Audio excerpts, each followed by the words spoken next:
Welcome, everybody, to the Wholesaling Inc. podcast, America's #1 podcast for new real estate investors, where we know that finding discounted properties is the most proven path to financial freedom. I am your host, Brent Daniels, Mr. TTP, and I am telling you, if I can do it, so can you. So let's get started. Today, I am absolutely thrilled because in the TTP studio here, I have somebody that has done over 1,000 flips over the last 20 years, and he's going to give us, I'm going to pull out all of his tips, all of his hot hacks, all of the things that are going to help you either get your first deal or really explode your business. So with that, it is my pleasure to introduce Mr. Brian Kingdeski to the Wholesaling Inc. podcast. Say hello. Hello. How you doing? I am excited. I'm excited to be here, man. So we got to know each other by a local mastermind here. Yes. And that was really, top level guys. Yep. And then you joined the TTP program. Yep. You wanted to get some more proactive activities into your business. But you've been doing this since 2001? Yeah, I bought my first kit in 2001. So not only that, and when you say kit, you're saying like educational or training or something. Yep. And in 2000, so you've seen everything. I mean, you've gone from great economies to terrible economies to great economies again. Like, talk to me. How did you even get into real estate investing? Because this is interesting, and it's something that Cody Hoffline texted me today, and it's something that I really think is interesting. He sent me 2 questions. Okay, why did you get into this, and what outcome were you hoping to achieve? So why did I get into it? So I told you I owned a bunch of Subway restaurants, and we were at a marketing conference, and it was Rory Fatt, and he was joined with Ron LeGrand, who was ancient at the time. Ron LeGrand, right? Still around. Yep, he got on stage, and he offered his course for $14.95, and it was, he had 3 different ones, the green, the red, and the blue, and it was the lease to own and lease options and, stuff, the old way we used to get deals. Yeah. So I bought the stuff, and I'm like, man, I want to just buy this, and I just garbage down it all. I ate it all. I just watched it all, and then we actually put the stuff in play, and we were finding houses and rent to owns, and we'd get renters in there and collect the down payments, and that's kind of how it all started. So. Right. So I bought it because I wanted to get out of the rat race that I was in. So yes, I owned Subway restaurants, but I was entrenched in the day-to-day operations. So I ended up having 6 restaurants, and I was basically, I bought myself a job. Yep. So I was tied to it. That's a tough job too. Yeah, and I had, employees, and I loved the people business, I loved the food business, but it was your employees, it was tough. And then just they're still, you own your own business, but I couldn't grow like I wanted to grow because corporate, they tell you when you get your next store and where it is. So, but I just wanted to get out of the rat race, and I just always thought real estate was the way. Yeah. So I just bought it, and I devoured it, and I started doing it, and then that went from doing the lease to owns, and then we started getting our first flip. And back then, we were flipping houses, and I got had a couple private investors, and they knew that I was doing it, and they were friends and family and stuff like that, so they entrusted me. So we did one, and then we'd sell it, and we'd do another one, and then you do a flip. I'd do a flip. Yeah. So this is really interesting. So in the beginning, to get the capital that you needed, you didn't have it from like a big savings account. You went to your friends and family and said, "Hey, listen, I'm doing this real estate thing now, and I've got an opportunity." Were you going out and finding the deals yourself in the beginning, or were people bringing it to you? Was there a real estate agent? Like how? Yeah, so back in the day is when the auctions were really working well. So I needed a house. I'd go down to the auction. I actually had a guy down there, Tom. I think he's actually still doing it. Yeah. He just texted me the other day. He said, "You buying houses?" I'm like, "Yeah, it's funny you just text me." So, but I needed a house. I'd fix it, and then we'd sell it, and I'd call him. I'm like, "All right, man, let's do this. I need a house." So then he'd give me another house, and then that kind of dried up, and then that's when the whole when the market crashed. Yeah. So when everybody listening to this, and if you're listening to this, you can watch this on my YouTube channel, Brent Daniels Real Estate on YouTube. Definitely put a face with a voice. But when he's talking about buying properties at auction, you're talking about the trustee sales. You're talking about the foreclosure auctions. Yes. So these are people that can't pay their mortgage. They're good. The bank is going to take them back, but they put them through an auction to see if they can just unload them and get what they wanted out of it without having to actually own it.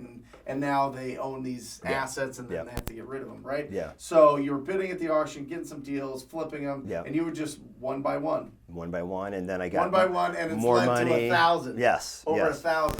So basically, and we got more money, and people know what you're doing, and they build trust in you, and that's the interesting thing, Brian. So as you're doing this, are you being loud about it to people that are around, or people talking about it at barbecues, or you just like no?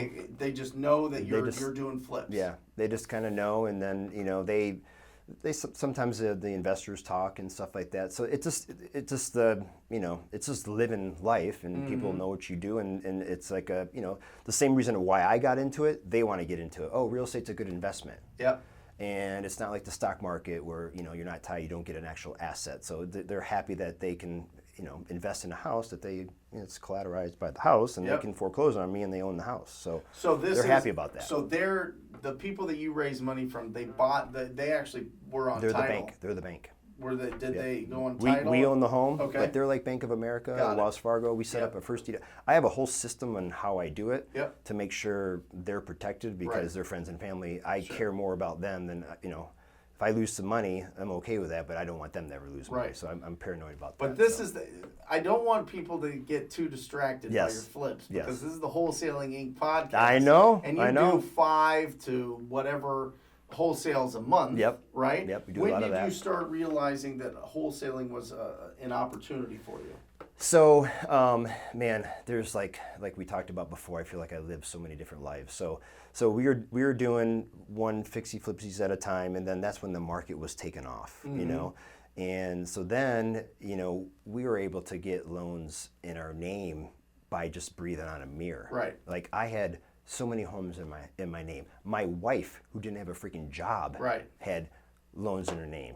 Right? Yeah. So when everything came crashing down, we lost some houses. We had some $1 million specs, and things were crazy. Right. Crazy. Yeah. So basically, there was about a 6-month time frame where I went silent. Right. Reevaluated everything. Yep. Got more education. Started learning, reading, doing the stuff that I kind of, you get, I'm fine, I'm doing this, I got this, right? Yeah. But when you stop your learning and your reading and all that stuff, then you get, things get a little crazy. So, so then I went to my guy, I'm like, all right, man, I'm ready to do this. So we went and got our first house. I was like, man, if I can just make like 5 or 10 grand, get your head above. That'll be good. It was probably 2007, 2008. Yeah. And, ended up, the house that I got from auction had some extra square footage, and we ended up making 30, right? And then that started basically launching it from there. Okay. So, but a lot of what got me into doing more wholesaling was basically the whole thing at the auctions dried up. So then everything I've learned for the last 10 years and all the information that I bought, I'm like, man, I gotta put this in play. I gotta send out postcards. Yeah. I gotta start door knocking, all the marketing, sourcing our own deals, right? So once we started sourcing our own deals, then all of a sudden we have a surplus, right? So a lot of the houses that I buy, I've got investors, and they want their money in play, so I'm putting their money in play, up as right now as we're talking current date. Yeah. So but there was a surplus, and so and then. 2 years ago, year and a half ago, I bought your information, and then boom, we're talking to people, and that opened up like a whole nother world for us, right? With more deals and stuff like that. Well, and we talk about on this podcast a lot that the foundation of real estate investing is sourcing your own deals, right? And doing it consistently and watching what's working, what's not, because technically you were sourcing your own deals at the foreclosure auction, but there's a lot of competition there, or you're relying on people that are going through foreclosure. There was only 3 or 4 big guys at the time, right? And they owned it, and they're still doing it. Right. Some of them, right. And someone new came down, so that's why I had a company do it. Yep. do it for me. But then you had to source your own. Yeah. And what I'm saying is, if you build the skill, and this I'm talking to everybody out there on the podcast, if you build the skill of sourcing your own deals, you have the opportunity, and we'll get into it, to do whatever you want. You can take that property down and flip it. You can wholetail it. You can wholesale it. You don't even have to buy it, and you can assign your rights to somebody else and make the spread on it. And you can keep it in your portfolio. I mean, but being able to source your own deals puts you in the driver's seat of being able to have those opportunities, as opposed to somebody constantly feeding you, or an auction feeding you. And when that dries up, all of a sudden now you have to figure everything out. And I think the people that the fear for the new person is, oh, I'm going to get this house under contract. What do I do with it? Right. If you have a deal, you don't need to worry about that. So talk about that. What, you'll be able to get rid of it. right. There's, if you don't even know anybody in this world, post it on Craigslist. Right. You'll find somebody. I have a friend posted on the MLS, like you said, wholetailing it. Go in there in the weekend with your family, clean it, sweep it, put a plug in and wholetail it. Right. If it's in good condition. And I want to talk about that. Yeah. I mean, because I think wholetailing is is. is becoming more popular. Yep. Because there's no inventory on the traditional markets. It's crazy. There's none. So what you can do is, if you can close on this property, clean it up, literally just clean it up and put it right on the MLS with the real estate agent. You can negotiate with the real estate agent so you're not paying them a ton, or you can even do like a flat fee listing service with some of the different companies out there. And all of a sudden now you're exposed to the biggest buyer pool out there. Yep. And a lot of these properties, as long as they're not totally destroyed, can get conventional financing. Yep. When you open it up to conventional financing, it's just way more buyers than if you're just trying to sell it to a cash buyer database. It is. And, and it goes back again. They're like, well, how do I wholesale it? I don't have the funds. If you got a deal, you got a deal. You just reach out and you'll find people that. Who would you reach out to? Give people advice on it. I mean, there right now. One of the things that has helped in the last 3 or 4 years. Say people have no money. There's new financing out there, like I was talking about before the show. Yep.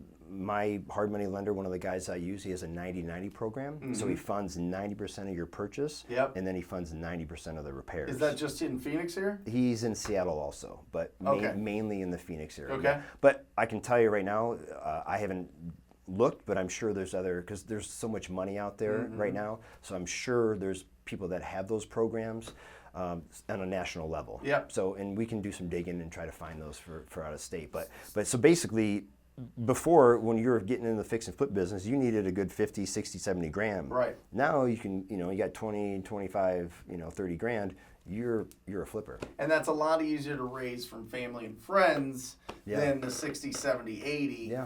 20,000, 30,000 is a lot easier, and then you can get the financing for the purchase and for the repairs. Yeah. Right? So when you're doing one deal back then, with that money you needed for one deal, now you can do two at a time. Yep. Right. Awesome. So the goal, it's like if you can get to 3 at a time, then there's like freedom. Like you can see the light at the end of the tunnel. Like even at 1 at a time. Like if you close a deal, and you're wholesaling's great. It's literally the 8th wonder of the world, right? So I always say, why not wholesale and fix and flip? So you do a wholesale, you get a $5,000 or $10,000 pop. It's great, but when you get a $20,000 to $30,000 pop, that's just takes the pressure off. Right. Oh man, I got this credit card I want to pay off.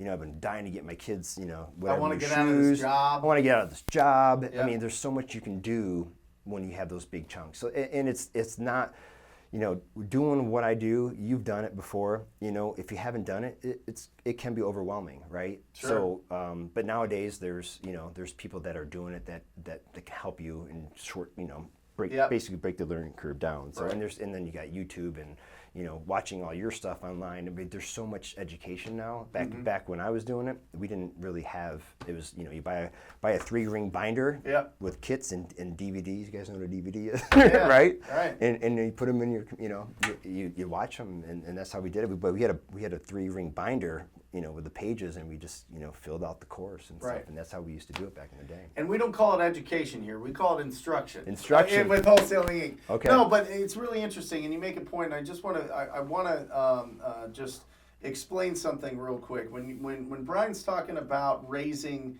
or getting money from private lenders, just think of it like this. In our economy right now, there's a lot of people making a lot of money in whatever it is, whether they be business owners, whether they be attorneys, whether they be doctors, whether they be highly paid professionals, whatever.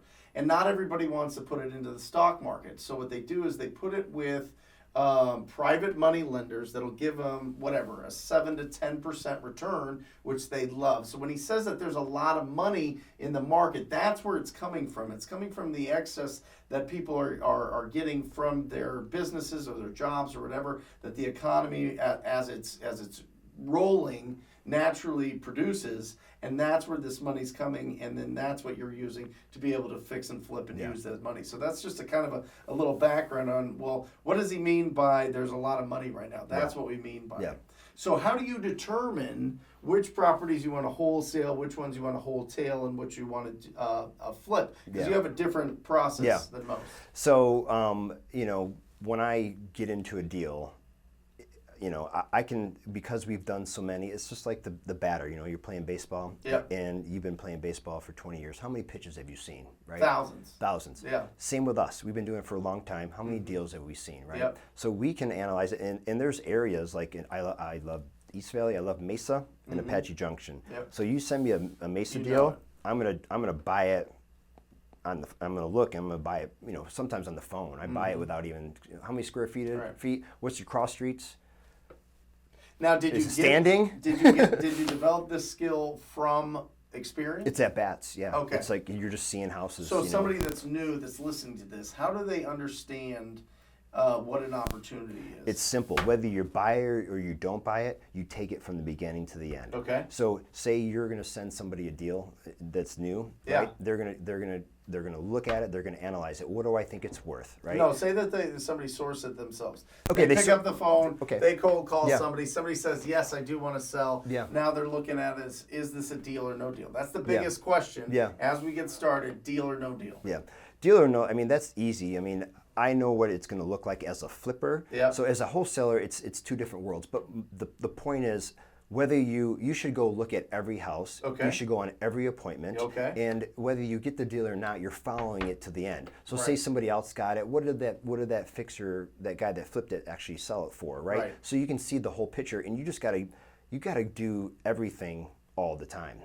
So you can't, like, nowadays, I'm not going to go look at every house, because I look at the numbers on the computer, and if they don't add up, I'm not looking. But you should go look at every house. It's just getting that picture. You can't get the whole theory. I think I saw somebody have the book on traction. They talk about 10,000 hours. Yep. So you have to get 10,000 hours under your belt in any field in order to become a professional. You've got that 10,000 hours, right? Yep. You've done it. Since 2004. Yeah, you've learned all the mistakes and you've done it. So that's the 10,000 hours. Like, whenever I'm talking to somebody, it's like I literally, you forget most of the stuff that right? And so when we talk at a level where we don't remember the stuff because we just have done it so much. Right. So, but that's the thing, man. I would. Do you ever get surprised? Do you ever go, you know what? I'm going to wholesale this thing out, and I'm going to push this. I'm going to push the price of this thing, and it just goes. Yeah, Isn't it crazy? It's crazy. There's times when I'm sending out a house, and I'm like, man, this is a no-brainer. This is a great deal. Crickets. Right. There's times when you send it out and you think, man, no one's going to buy this, and they do. See, that's crazy. The point that I wanted to get to, because I think that there is a lot of people are too stuck in, I gotta know how to comp, and I need to know how to do, I need all these resources to be able to know if this is a deal or not. And truly, lock up the deal, send it out, let your cash buyers educate you. You know what I mean? How much of that when you're wholesaling, like I'm a gambler, I love to play Texas Hold'em and poker. You're on a free roll. Okay? You just won $500 right now. The rest of the weekend's a free roll. Take some chances.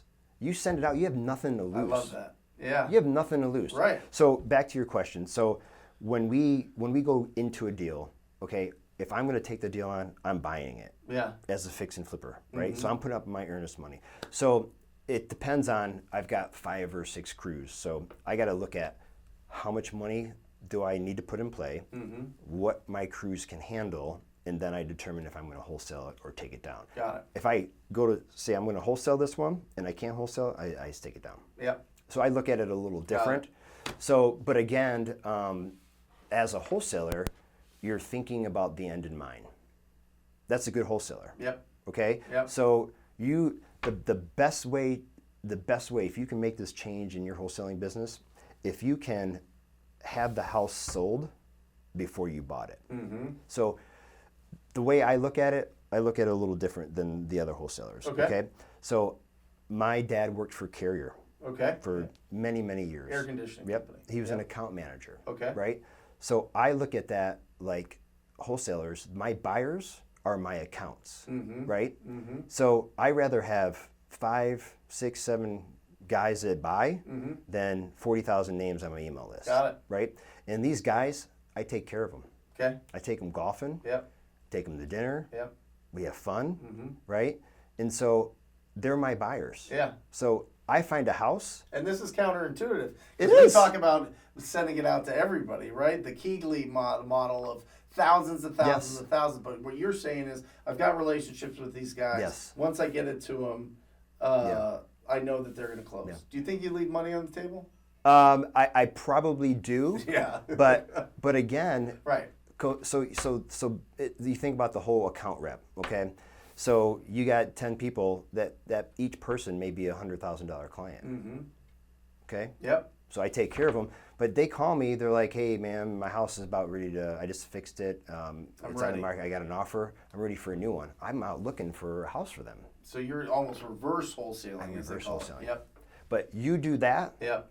Man, your world changes. Sure. And really, the platform of this podcast, and we talked about it in my office before we stepped in here, was you're like, Brent, listen, I have to encourage your audience, the wholesalers out there, to be doing a flip. Yes. At least one at all times, Yes. or at least get going, because this is going to get them big checks. And especially if they're, if they are doing a part-time, if they've got a job, if they need a big, just a ton of income coming in, right? So that's, that's really your message here is, hey guys, wholesaling's great. It's phenomenal. It's a free roll. It's eighth but world world. Listen, do a flip. Yeah. Get into that. And I think what scares a lot of people is, I don't know the contractors. Yeah. I don't know what to pick out. Yeah. I don't know how to manage it. Yeah. I don't have the money. Yeah. Right? Yeah. These are common things. Yeah. So just like if you were to start wholesaling, right? Think about all the momentum. It's like the snowball at the top of the hill, and then you push it down, frosty, and he starts getting bigger and bigger and bigger. It's just like that with wholesaling. Yeah. So whenever you do something new, you want to start karate, you want to start weightlifting, you're going to put a lot of energy in the beginning. But once you go in, like, we talked about, you were picking on me, I'm almost 50. Yeah. Right? I'm in the best shape of my life. Right. I didn't get there in a week. Right. Right? I started the habits 5, 6, 7 years ago, eating healthier and then training more. And now I'm always reading books, and it's just it's a way of life. Yeah. So, but once you get that going, then it's easy. So, like I said, you can easily find some guys on, you post an ad on Craigslist. We've done that before. When we have so many houses, we need new people. Yeah. It's crazy. People want to work. Yeah. Right? Yeah. So I have a whole system of how I do that. Yeah. But anyways, you do that, you find that person, right? It's just, you test them. It's like dating a girl. Yeah. Right? You go out with your contractors. Yes. That's what you're saying. You go on a date. Yeah. Right? You try him on a first house, or her. Yeah. If you got a handy woman, you know. But you try them, and if they don't work, you find a new one. Got it. But I tell you what, they're going to work. Like we've had success, right? So once they do one house, the next house, you're spending half the time, right? You do another house, right? Your time is less. And we have a whole buying criteria.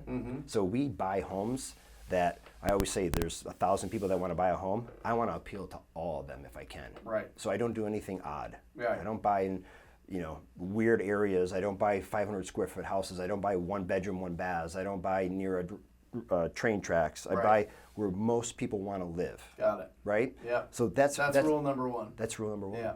Yeah. Yeah.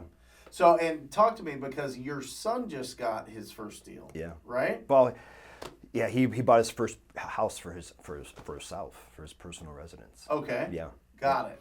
So this is crazy, man. I just had this idea back in the day in my head that, you know, I wanted to help my kids be financially free. Mm-hmm. Okay.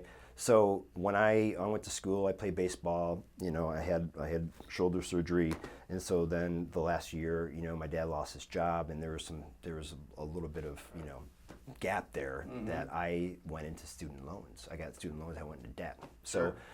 So having student loans, starting off, and then I got married, and then when you're starting off life and you have this debt, it's tough. Yeah. I'm like, I don't want that to happen. So what I did is I, you know, created an LLC for my kids back 4 or 5 years ago. They're all members of the LLC, right? And so we had this plan all along, like, okay, we're gonna make sure that they have a company, and this company has been flipping houses for years. Okay. Okay. It's built up money, so now they have tax returns, right? Okay. So then we had the old credit hurdle. So then they were additional signers on our credit cards. My son got his first car, so he got a small car loan, right? Just to build credit, right? So we got the credit piece, we got the income piece. Yep. Obviously, I started, and you're closer to my age, I guess, than a lot of our viewers. Yeah. But I started working when I was young. Yeah. You know, I was a caddy. I was the big guy, so I carried 2 bags on a golf course, right? I started when I was 12, 13, 14 years old, and then I worked in the hotel industry, but I've always worked. I taught my kids the same thing.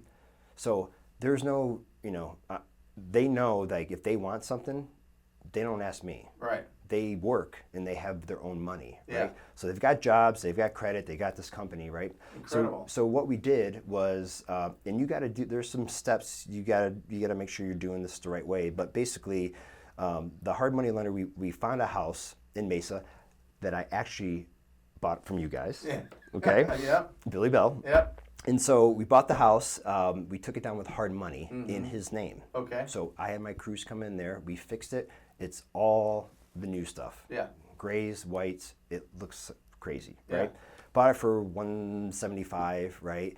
And so what we did is we fixed it, and then once we fixed it, I'd already talked to my my lender, and my son Zach was already getting qualified with the lender. Yeah. Right. Yeah. So And he's 21? he's now he's 23. Yeah, Yeah. okay. Yeah, so it's been a year and a half ago or so. Yeah. So what we did was at the same time, and this was all planned and organized, right? So the house got fixed. He moved into the house. The lender ordered the appraiser to come in. Yep. Appraised the house. Yep. Right. Appraised for $265. Right. He bought the house for $210. Financed out the hard money. Yep. The hard money went away. He Yep. got paid. My son got a house with 0 money down, no closing costs, a brand new house, and he's got 50, In 60 equity. equity day one. Ring that bell.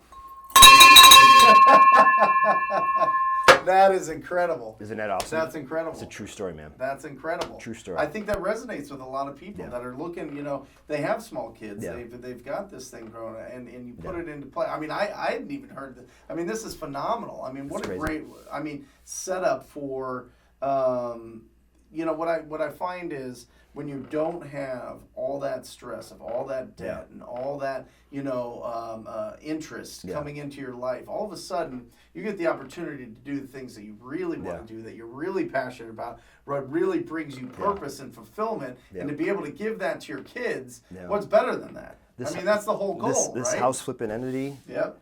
pays for their school, Right. pays for their cell phones. Right. Yep.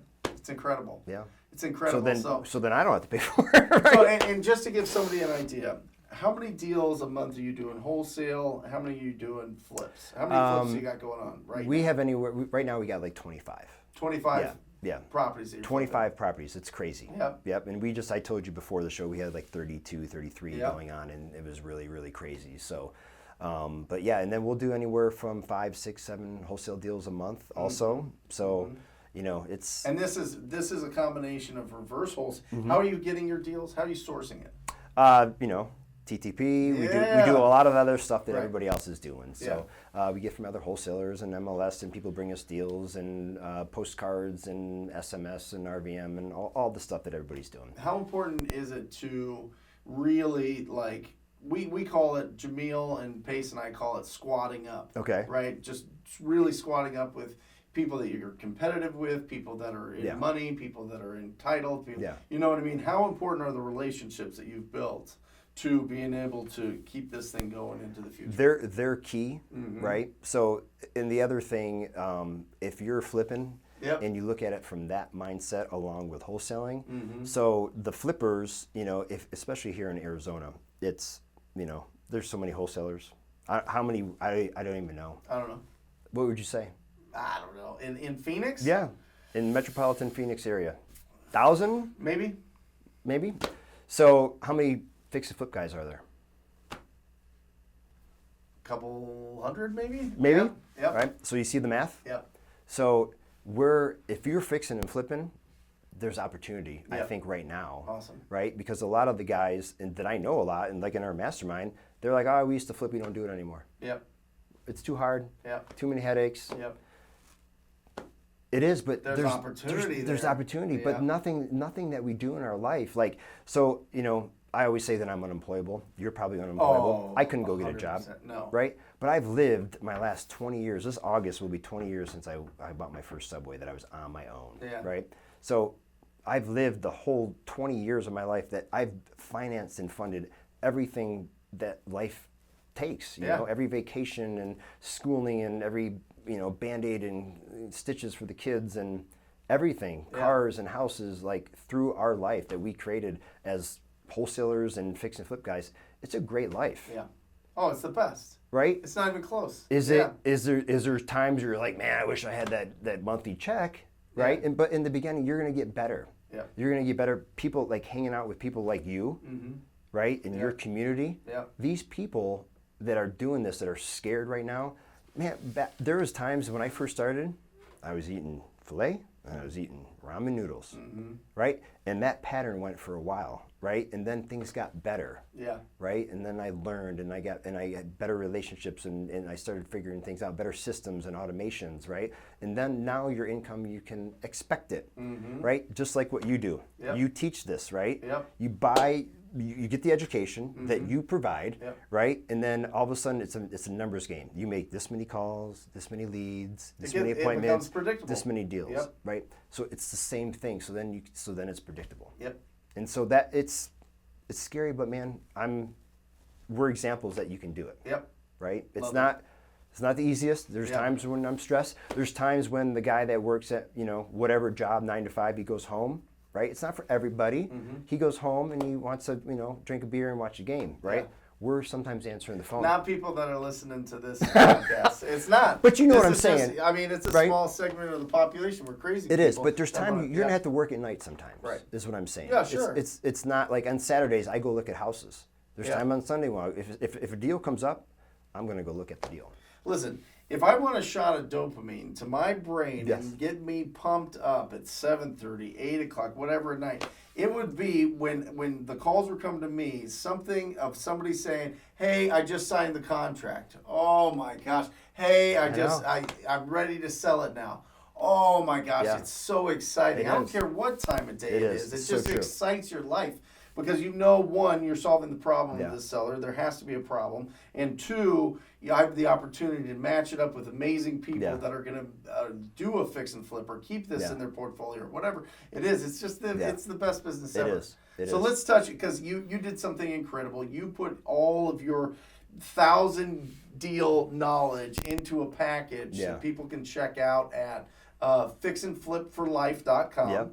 Fixandflipforlife.com, and this is really because we don't in Wholesaling Inc. we don't coach fix and flip. We don't go into it. We're talking about getting the foundation of your real estate business from getting deals, from sourcing opportunities. So you put something together, and tell us a little bit about it. And it's a lot. And you have a discount for everybody. Yes, for your all your students or your what'd you call them?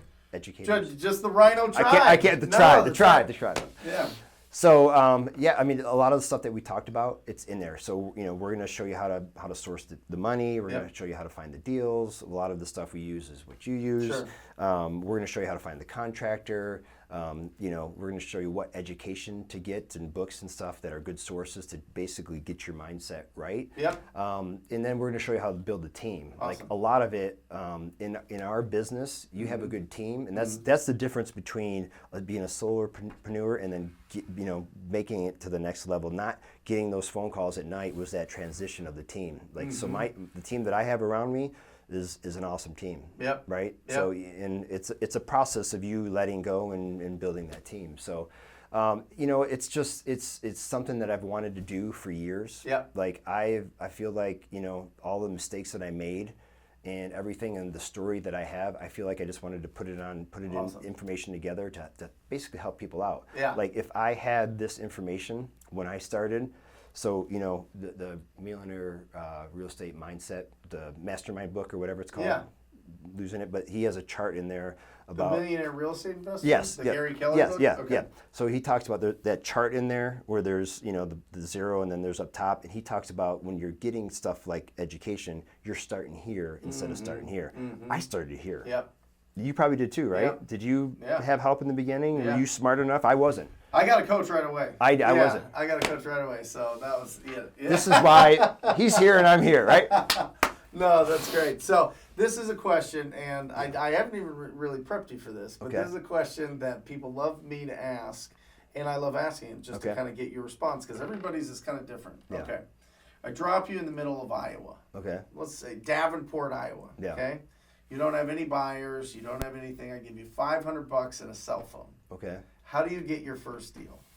Man, that is a really tough question. Yeah. So, I mean, there's, and I have in the information, that I'm providing for your students. Yeah. I have in there's 50 something, I think there's 53 ways to find deals. Yeah. Right. So there in that list, there's, a handful of them that are free. Yeah. Right. I'd start doing the free ones. Right. Okay. So Okay. what's the main one? Give What's some the main instruction. one? You got to talk to people. Talk to You gotta people. Talk to people. So, So what are you going to door knock? Are you going to get a list? I'm and call? gonna What are you gonna do? see the one of the biggest things that also the transition that helped me a lot was as entrepreneurs, you want to kind of be by yourself. You think you got this. Yeah. Man, when you go out there and just get yourself out there and talk to people, it Yeah. changes everything. Yeah. Even like you hate the people like I go to a gym right every day and I see these same people every day, right? Same people every day Yeah. are there. Yeah. I go up and talk to them sometimes, right? Yep. And I'm not hitting on people. No. There's dudes I go up like this. Yeah. There was this guy that was like big boy, right? Yeah. And he had lost all that weight. I'm like, hey man, I've seen you for 5 years. Good job. Right. How much you lose? Oh, like 55 pounds. I'm like, good job. Yeah. Right. So, anyways, you drop me off. I'm gonna go talk to people at restaurants. I'm gonna go talk to people. I'm gonna tell everybody what I do, right? And then I'm gonna door knock. I'm gonna do whatever I can do for free. I'm gonna meet with real estate agents, Yep. and then Ask them to send you their worst houses. Send Yeah. me deals, yeah. Yeah. I'm gonna if I can find online, I'm gonna get I online love on it. Craigslist or whatever. There's free ways and all this stuff, but it's at the end of the day, one of the biggest things if you're in this business is just you might as well build relationships. Like whenever we're in this mastermind, when you walk in there, you're a face that I cling to. Right. Because you're good people. Yeah, sure. I've been around you. Yeah, You're you too. honest. Like Yeah. I walk in, I'm like, I'm gonna go sit next to Yeah. Brent because he's gonna shoot me straight, right? Yeah. But it's all about relationships. It is. It's not about if you're gonna get in this deal and you're gonna try to find out how much money you can get off this deal or this deal, and you're gonna try to push it. I'm telling you right now, when that person goes and fix and flips, and he doesn't make any money, he's not coming back to you. Right. Yep. Right. Yep. So, yes, you want to get a lot out of your deals, but you got to think about it as get your 10 buyers, and they're going to feed you for the rest of your life. Take care of them. Awesome. Make sure they make money, and you're going to make money. Awesome. Right? Awesome. Thank you, Brian. Yeah, man. That was incredible. Thanks, brother. And anybody, guys, if you guys are listening to this or you're watching it and you're interested in joining the most proactive group in real estate with this guy, it is the TTP program. Go to wholesalinginc.com/TTP. That's wholesalinginc.com/TTP. Scroll down, check out what it's about, check out the testimonials. If it feels good in your gut, sign up for a call. I'd love to work with you personally. And that is it. Brian, thank you again Thank you, so man. much. Thanks for having me. Guys, if I you are enjoyed it. interested at all in fix and flip, definitely check it out. And guys, I love you guys. Until next time, I always encourage you to talk to people. See ya.